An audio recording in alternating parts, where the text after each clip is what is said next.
Boa tarde, queridos irmãos do Grupo Espírita Paulo de Tarso, do Rio de Janeiro. Nós vamos iniciar agora o estudo das parábolas de Jesus, né? Que sejam de paz os nossos pensamentos, os nossos sentimentos, para que as nossas reflexões acerca de mais esse ensinamento precioso do nosso Mestre possa tocar-nos o coração, possa servir-nos de exemplos, né, para o nosso dia a dia, porque todas as parábolas do Mestre são tocadas de profundo ensinamento para todos nós. Hoje, nós vamos estudar a parábola das 10 virgens. Diz o Mestre: o reino dos céus é comparado a 10 virgens que, tomando as suas lâmpadas, saíram ao encontro do noivo. 5 dentre elas eram nécias, ou seja, ignorantes, né? Aquelas que não sabem. E 5 prudentes. As nécias, tomando as suas lâmpadas, não levaram azeite consigo, mas as prudentes levaram azeite em suas vasilhas, juntamente com as lâmpadas. Tardando a chegar o noivo, toscanejaram todas e adormeceram. Ou seja, quando a gente começa a cochilar, né? À meia-noite, ouviu-se um grito: eis o noivo, saiam todas ao seu encontro. Então elas se levantaram a fim de preparar as suas lâmpadas. E disseram as nécias às prudentes: dai-nos do vosso azeite, porque as nossas lâmpadas estão se apagando. As prudentes, porém, responderam: talvez não haja o bastante para nós e para vós. Ide, pois, aos que o vendem e comprai o que haveis mister. E enquanto elas foram comprá-lo, veio o noivo. E as que estavam apercebidas entraram com ele para as bodas e fechou-se a porta. Depois vieram as outras virgens e disseram: Senhor, Senhor, abre-nos a porta. Mas ele respondeu: em verdade vos digo que não vos conheço. Portanto, vigiai, porque não sabeis nem o dia, nem a hora. Mateus, capítulo 25, versículos de 1 a 13. Então, vamos à nossa reflexão acerca dessa parábola do Mestre. Jesus viveu, meus irmãos, inserido na cultura hebraica. Utilizava parábolas em seu ensinamento, porque naquele tempo, para melhor entendimento, as pessoas falavam através de uma língua concreta, de coisas concretas. A maioria, lembremos nós, eram camponeses, pescadores, pessoas que não sabiam ler. Então, ele, como um pedagogo divino, ele dava o seu jeito para poder se comunicar. E o casamento, naquela sociedade hebraica, era a relação mais próxima daquela sociedade. Entendeu? Amar a Deus sobre todas as coisas significa, meus irmãos, o casamento com Deus e suas leis, que lhe proporcionará a entrada no reino dos céus, como aconteceu com as 5 virgens prudentes. Então, o reino dos céus é aquela comunhão quando nós mergulhamos no nosso interior, na nossa consciência imortal, onde estão gravadas as leis do nosso Pai Maior, e nós conseguimos ir nos aperfeiçoando, nos burilando, conquistando esse equilíbrio, essa paz interior, quando a gente busca sempre acertar. É claro que nem sempre conseguimos, porque ainda temos imperfeições. Mas o importante é nós irmos construindo essa paz interior através do vigiar e orar, que Jesus ensinou, buscando refletir em que nós estamos falhando, com honestidade. Honestidade conosco mesmo, para que nós possamos vencer a nós mesmos. Porque ao aperfeiçoarmos as nossas imperfeições, nós vamos conquistar esse reino de Deus, né? Então, as 5 virgens prudentes dessa parábola, elas representam as pessoas que estão buscando desenvolver esse reino de Deus em si mesmas, como eu acabei de explicar, pelo autoconhecimento e pelo conhecimento da verdade universal, espiritualizando-se e transformando-se em pessoas melhores. Daí o questionamento: com quem estamos casados? É isso que nós temos que nos perguntar. Porque aquilo que mais amamos, atraímos para a nossa vida, para o nosso destino. Se a pessoa ama a paz, atrairá um destino pacífico. Poderá sempre buscar o que há de bom no próximo, entendeu? E assim a gente vai entendendo que nenhum de nós é perfeito, mas que todos nós tem algo de bom a contribuir. Por isso estamos encarnados neste planeta de provas e expiações, para convivermos, aperfeiçoando-nos e servindo antes de querer ser servido. Bom, agora, se a pessoa é violenta, né, ela estará casada com o quê? Com a violência, com o crime, meus irmãos. Tem aquelas pessoas que se desculpam e falam assim: é o meu gênio. Eu nasci assim, eu cresci assim, vou ser sempre assim. A síndrome de Gabriela. Porque isso justifica ela resolver as questões dela desse jeito violento que ela leva. Ela não quer se esforçar para mudar. E toda transformação é doída. A gente não consegue da noite para o dia, entendeu? Agora, porque onde estiver o vosso tesouro, aí estará o vosso coração. Nós aprendemos isso em Mateus, capítulo 6, versículo 21. Então, nós precisamos domar as nossas más inclinações, porque onde está o nosso tesouro, tem aqueles que o tesouro está só nas coisas materiais, nas paixões da matéria. E isso o afasta dessa paz que o reino interior, que é o reino dos céus dentro de nós, traz. Então, se a pessoa ama outras coisas acima de Deus, ela passa a ter outros donos, tornando-se escravo deles, né? O vaidoso é escravo da vaidade.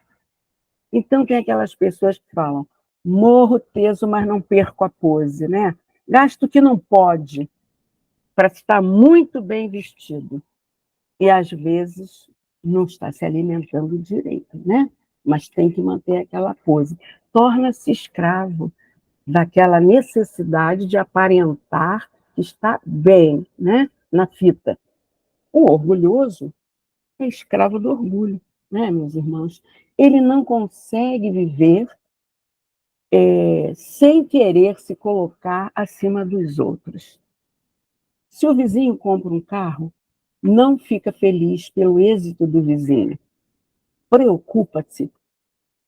Que marca, né, que ele comprou, se o carro do vizinho é superior ao que ele possui. Certa vez, eu ouvi uma palestra do Rossandro Klinger e que eu fiquei assim impactada com a honestidade dele de trazer uma experiência própria para nos enriquecer essa questão. Ele disse que ele estava sonhando em comprar um carro novo de uma determinada marca. Aí, quando ele viu, o vizinho dele estava chegando com o carro que ele queria comprar, a marca que ele queria comprar, entrando na garagem. E ele se consumiu um dia inteiro por conta daquilo. Olha como a gente descobre, né, as nossas dificuldades. Ele falou que ele se torturou o dia inteiro, ficou mal-humorado, a esposa tentava amenizar a situação, mas ele não estava estava naquele parafuso. Poxa, o carro que eu ia comprar, entendeu? Aquelas coisas. Aí só à noite que caiu a ficha dele. Falei, gente, o que é isso? Eu queimei um dia por causa desse questionamento. Então, a gente tem que estar atento para isso, não é? Não importa que nosso vizinho tenha um carro igual ao nosso. O que importa é que Deus nos permitiu ter um carro, enquanto tantos querem ter um que seja até de segunda mão e não conseguem. Não é verdade? Então, não temos que ter orgulho das coisas materiais, porque a gente já sabe que o que for de material vai ficar aqui na matéria. Nós só vamos levar as qualidades, ou não, que nós acumulamos no nosso perispírito, na nossa consciência imortal. Não é verdade? Então, outro exemplo, apegados aos bens materiais, a pessoa é escrava do que possui. Age como Salim da piada, que, caído num buraco, não atendia ao pedido da pessoa que, para ajudá-lo, dizia: Salim, Salim, me dá a mão, me dá a mão. E ele não dava. Aí, quando a pessoa mudou e falou, o enfoque, falou: Salim, Salim, tome a minha mão. Aí ele pegou na mão da pessoa e conseguiu se salvar. A pessoa está tão apegada que ela não quer dar nada, nem a mão. É claro que isso é uma brincadeira, mas é bom para a gente reforçar, né, esses apegos materiais. Ou seja, se nos distanciarmos das leis de Deus, desse casamento com o Pai, que a parábola de Jesus das 10 virgens nos trouxe, nós estaremos fazendo parte do grupo das 5 virgens nécias, ignorantes desta lei, que viviam uma vida materialista e que, por isso, fizeram do prazer a finalidade da vida e buscavam satisfação dos instintos totalmente imprudentes. Assim, chegamos ao entendimento que as 10 virgens simbolizam toda a humanidade, meus irmãos.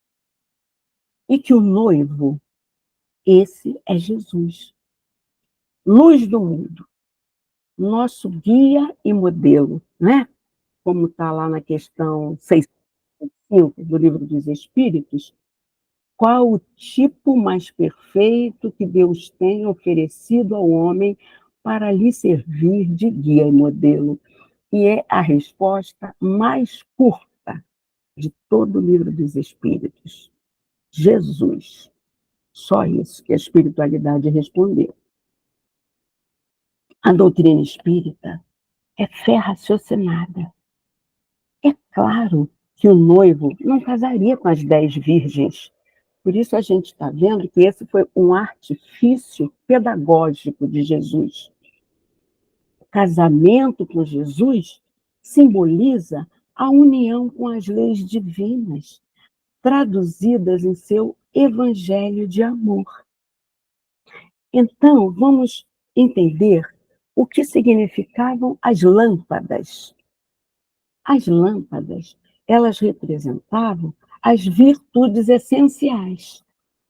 Naquela época, eram acesas com azeite. Então, o azeite, o combustível, significa o esforço continuado, paciente e perseverante para fazer brilhar a luz interior no processo do autoconhecimento, né? E Santo Agostinho nos ensina o roteiro, né? Lá na questão 919 do Livro dos Espíritos, com o conhece-te a ti mesmo, quando ele nos aconselha, como ele fez enquanto esteve aqui encarnado entre nós, que ao final do dia, quando recolhia-se, ele questionava-se, né? Como foi o dia dele? O que ele fez de bom? O que ele deixou de fazer de bem que ele poderia ter feito? Isso é muito importante. Se nós começarmos a exercitar isso, isso está a riqueza do ensinamento de Jesus.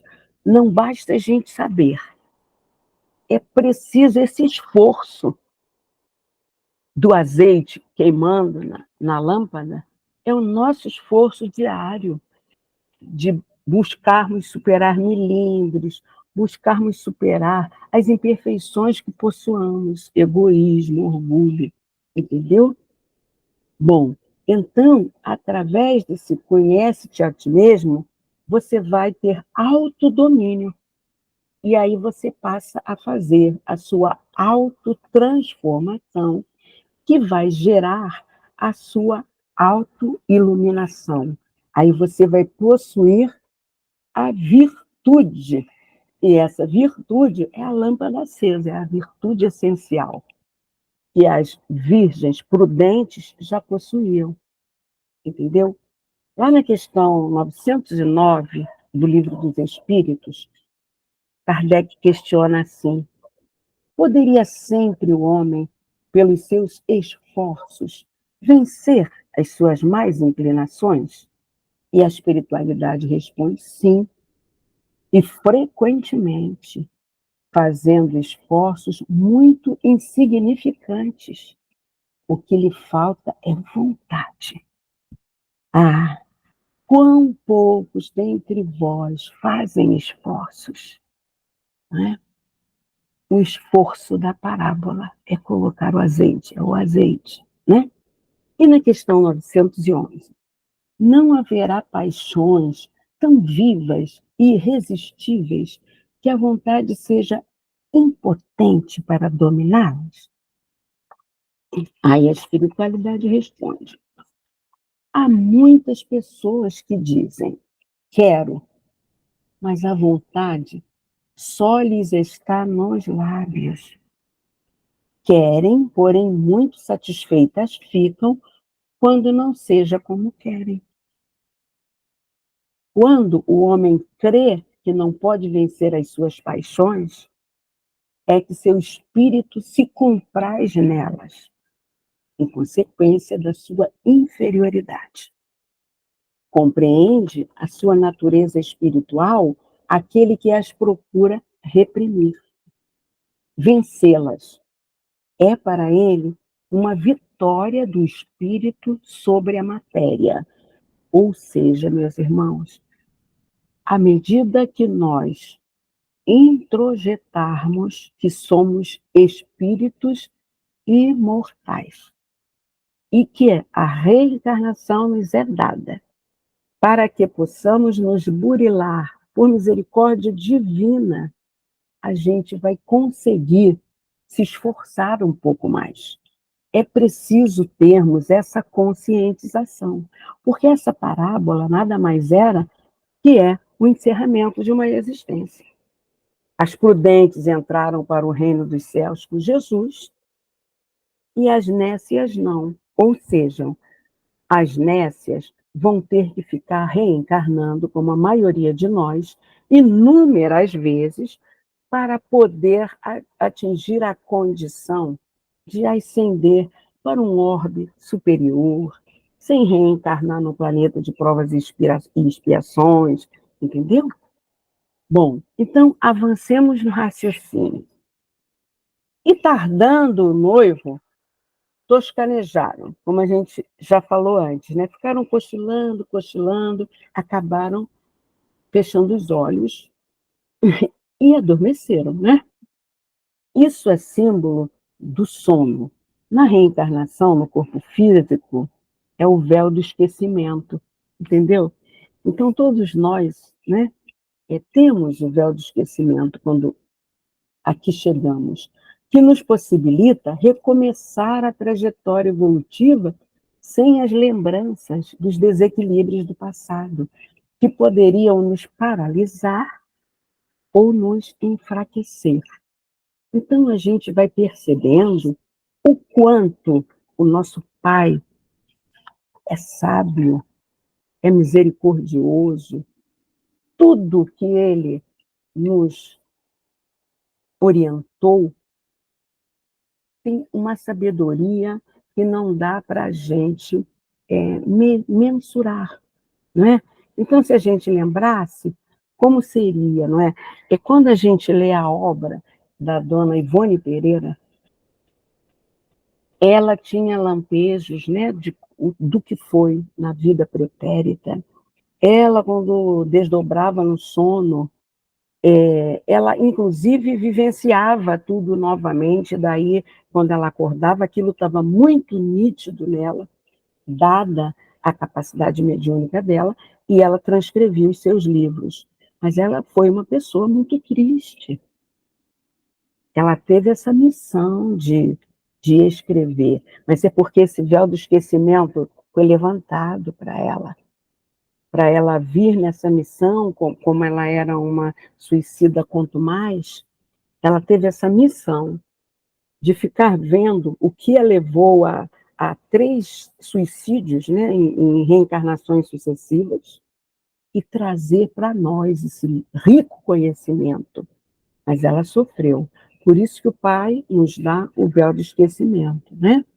Bom, e qual então é o objetivo da reencarnação, depois dessa nossa conversa toda?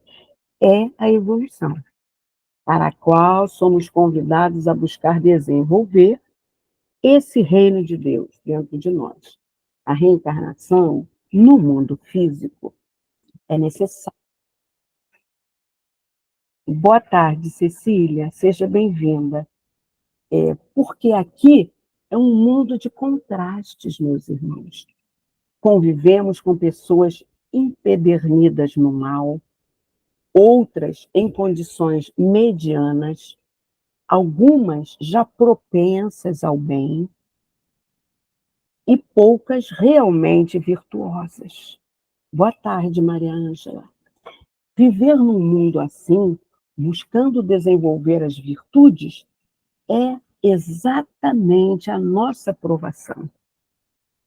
Agindo no bem, seremos prudentes. Então, imagina, meus irmãos, no mesmo prédio pode estar morando um Hitler e uma Madre Teresa de Calcutá. Esse é o nosso mundo de provas e expiações. Por isso que a todo momento nós somos testados, entendeu? É o vizinho truculento, é o colega de trabalho, é o colega da casa espírita, que mesmo vendo todo o ensinamento, estudando, assistindo palestras, às vezes até sendo expositor, mas na hora da prática, o que que acontece? Toscanejam, como as nécias. Então, toda vigia é, é pouca para a gente, porque nós ainda somos muito imperfeitos, né? Mas não é impossível, porque nós vimos exemplos maravilhosos de pessoas que passaram por aqui, que foram acicatadas e que foram exemplo, o maior exemplo, o nosso mestre, né? Bom, o momento da chegada do noivo, ou seja, o momento da nossa desencarnação. É isso que está simbolizado nessa parábola, tá? As lâmpadas acesas, as virtudes desenvolvidas. As virtudes são individuais, intransferíveis. Por isso, as prudentes não podiam dar o azeite para as outras. Porque se você ainda não se autoburilou, você não vai ter condição. A sua sintonia não vai corresponder à sintonia da paz interior do reino dos céus. Então, por isso que elas não podiam dar, porque é uma coisa que cada um individualmente conquista. Se estamos dependendo da luz do outro, muito cuidado com o tempo de transição. Tem aqueles exemplos de pessoas que praticam o guiísmo. Ela só se norteia pelo que o guia fala. Então, ela vai consultar o guru dela, ela vai consultar o guia espiritual da Umbanda, onde ela crê. Ela não consegue exercer o livre-arbítrio com a razão que o Pai nos deu para nos diferenciar dos animais. Ela fica refém daquilo, mas nós nunca sabemos se estamos realmente consultando um guia espiritual ou se é um falso profeta ali, né? Passando por um guia espiritual. Então, nessa situação, a pessoa vivencia fascinação. Ela não acendeu a luz própria sobre si mesma, não espiritualizou-se. Porque quando a gente está espiritualizada, por pior que seja a nossa situação, a gente está desesperada, a situação está braba. Mas a gente vai lembrar, Pai, coloco a minha vida em suas mãos, coloco a vida do meu filho em suas mãos. Eu sei que o que for melhor, o Senhor fará, porque o Senhor é um Pai de amor. E a gente confia nisso, meus irmãos. Eu já tive a oportunidade de ver um exemplo dessa fé. Tem muitos anos. Tem exatamente 37 anos. Eu nunca esqueci. Eu estava fazendo um curso de batismo. Na época eu era católica, ia batizar meu filho caçula, eu tinha que fazer esse curso de batismo. E eu ouvi um depoimento de fé de uma senhora que dava o curso de batismo dentro da religião católica, e ela perdera o filho. O filho estava há uma semana do casamento. Ele trabalhava numa fábrica de material bélico, houve uma explosão na fábrica, ele teve aquela morte súbita, né, trágica. E ela ficou calma, gente. Ela tinha construído o reino de Deus dentro dela. E ela foi à igreja agradecer a Deus. Esse foi o testemunho dela.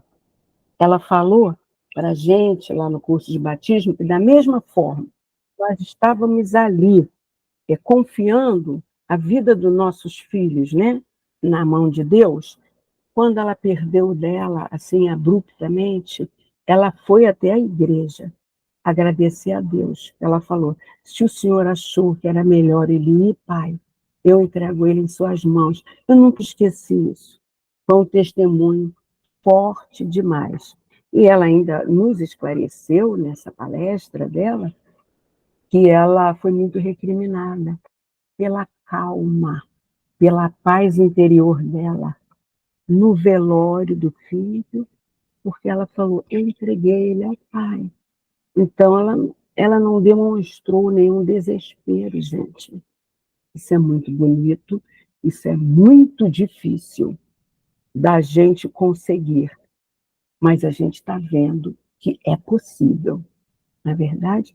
E não importa qual seja a religião, é o esforço individual de cada um, com base nos entendimentos do que a espiritualidade amiga nos traz e que o nosso Mestre Jesus nos ensina aqui. Né?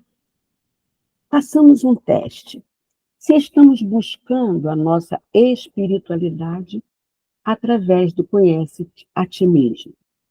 Exemplo, já pela manhã, o vizinho passou por mim e cumprimentou-me. Qual a minha resposta para ele? Cumprimentei-o com simpatia verdadeira ou já comecei a criticar? Nossa, ele é muito feio. Muitas vezes aparentamos o que não somos, entendeu? A somatória do que pensamos é que é o que somos. Então, é necessário analisar. Disso depende a nossa transformação. André Luiz, no livro Libertação, lá no capítulo 10, ele exemplifica que em determinado ambiente que visitava em missão de auxílio, ele deparou-se com a dona da casa, jovem, com traje elegante e sóbrio, com joias discretas e penteado harmonioso. Porém, sua aura denunciava a posição de inferioridade. Quando desdobrou-se no sono, André estava ali, visitando, né? A jovem senhora transformou-se nos traços fisionômicos da organização perispiritual. Ela estava simplesmente irreconhecível, segundo André descreve. Estampava no semblante os sinais das bruxas dos contos infantis. Estava monstruosa. Então, é por isso que precisamos vigiar, né? Vigiai, porque não sabeis o dia, nem a hora em que o Filho do Homem há de vir. É esse noivo que chegou lá para as 10 virgens. É o dia do nosso desencarne. E se a gente não se preocupar em ir se melhorando todo dia, quando chegar a hora, a gente pode estar como as nécias, né? A porta do reino do céu vai se fechar para a gente. A gente vai para uma região umbralina. A gente vai onde nosso coração estiver vibrando. A gente não vai poder ser acolhida numa casa transitória para depois ir para uma colônia, não. Entendeu? É isso que a parábola está nos ensinando. Ou seja, que iremos desencarnar. Assim procedendo, não estaremos na situação das virgens nécias. Pessoas que tendem ao arrependimento tardio, que lembram das questões espirituais só quando estão em dificuldade e imploram por ajuda, mas não têm como entrar em sintonia, até pelo próprio desespero do momento. Entendeu? Foi o que aconteceu com as nécias. Pelo desespero, poxa, o noivo chegou, elas estavam sem azeite na lamparina, sem virtude nenhuma para a sua aura estar luminosa. Então, não dá para correr e conquistar essa luz assim, né? Um piscar de olhos. Por isso, Jesus diz que não as conhece, pois não é apressadamente que se conquistam as virtudes. Portanto, vigilância, esforço para espiritualização, para autoiluminação. Assim, quando desencarnarmos, se tivermos feito o bem que prometemos realizar no limite de nossas forças e no nosso aprimoramento e no auxílio dos demais, nós seremos como as virgens prudentes, acolhidas no reino de Deus, né? Então, cada criatura tem um santuário no próprio espírito, meus irmãos, onde a sabedoria e o amor de Deus se manifestam através das vozes da consciência. Essa fala é de Humberto de Campos, no livro Boa Nova, no capítulo 19. Que o eu divino em comunhão com Deus é maior que as dificuldades materiais. Esse ensinamento foi um palestrante maravilhoso da Ramatiz que nos trazia, seu Jorge Coelho. Ele nos deixou muita saudade. Era um excelente palestrante, uma pessoa maravilhosa. O teu eu divino em comunhão com Deus é maior que as dificuldades materiais. Busquemos essa comunhão com o Pai, meus irmãos, para podermos ser considerados noivos, noivas prudentes. entendeu? Na hora do nosso desencarne.